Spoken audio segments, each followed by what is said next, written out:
history has long been organized through periodization, dividing works into distinct movements like the Renaissance, Baroque, or Modernism.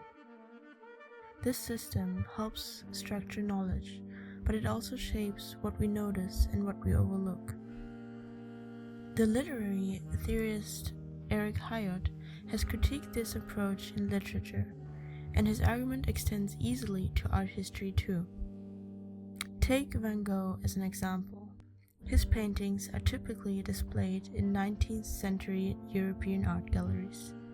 Meanwhile, the Japanese prints that deeply influenced his style are placed in separate Asian art sections.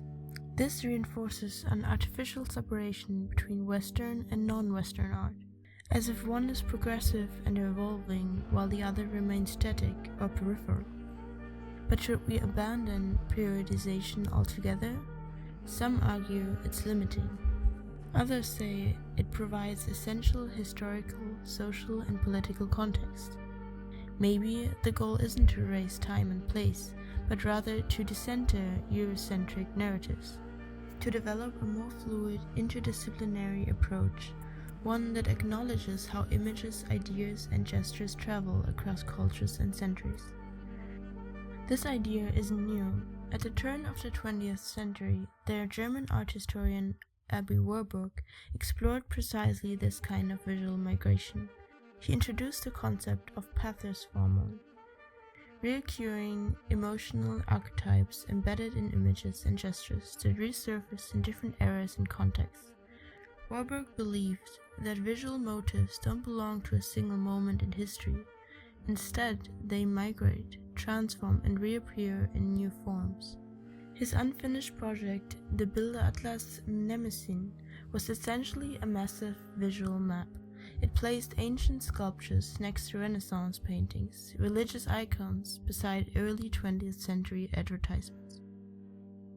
Through these juxtapositions, Warburg suggested that cultural memory is fluid, that certain images and emotions persist just beneath the surface of history.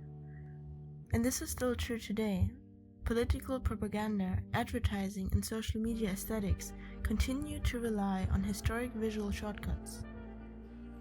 Consider the famous image of Che Guevara's face, with its determined upward gaze. It echoes ancient Roman statues of emperors like Julius Caesar. Another voice in this conversation is John Dewey. In his book Art as Experience, Dewey argued that art shouldn't be understood solely through fixed categories or static meanings. Instead, art gains its significance through the experience it produces in its viewers, a dynamic, unfolding relationship between the object, the viewer, and the surrounding context.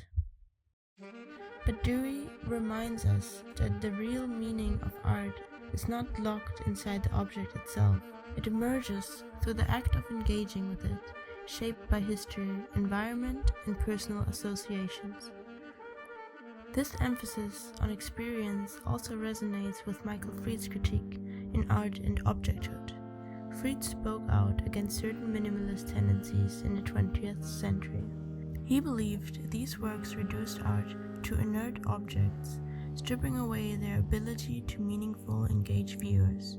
For Fried, true art should maintain a sense of presence, an active, unfolding relationship with its audience, not just something passively observed. Taken together, Warburg, Dewey, and Fried offer different ways of questioning how art history has traditionally been written and taught. They suggest that instead of seeing history as a neat linear sequence of movements and hierarchies, we might instead trace how images, emotions, and ideas travel through time, resurfacing in new and unexpected ways. And this isn't just a question for museum or academic textbooks. It shapes the way we navigate visual culture today. Think of your Instagram feed, an endless, decontextualized stream of images. A Renaissance painting might sit beside a political meme, a fashion ad, or a viral video. Even though they were made centuries or seconds apart, These images often rely on similar visual cues and emotional tropes to capture your attention. The dramatic gaze of a Baroque martyr can echo in a contemporary influencer's carefully curated selfie. The heroic posture of an ancient statue might reappear in a sports branding or political propaganda. Warburg's Pathos-Formeln, Dewey's emphasis on experience, and Fried's critique of objecthood remain powerful tools for understanding how images work in this environment, how they carry fragments of history, evoke familiar emotions, and invite us to react, scroll, or share.